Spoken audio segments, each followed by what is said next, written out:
ఆయన దగ్గర నుండి ఆత్మీయ ఆశీర్వాదం కావాలా? శాంతి సమాధానం కావాలా?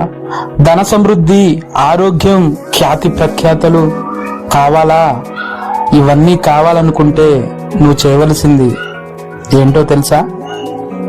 ప్రేమ, త్యాగం, పంచే గుణం, పంచుకునే గుణం, ఎవరికి చెందవలసింది వారికి ఇచ్చే గుణం, ఇవి నేర్చుకో.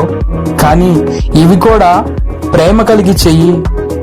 అంతేగాని నీకు ఇంతిస్తే మాకు అంతొస్తుంది, మాకు అంతొస్తే మీకు ఇంతొస్తుంది అని నీకు అయిన వాళ్ళతో నీ కుటుంబంలో ఇలాంటివి నువ్వు రాణిస్తే ఆశీర్వాదం కాదు, ఏమి కూడా మిగలదు. దేవుని అనుగ్రహ ఐశ్వర్యాన్ని నీ చేతులారా నువ్వే కాలదొన్నుకున్న వాడు అవుతావు.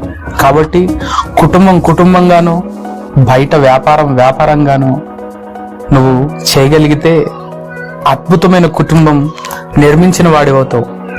ఆమేన్.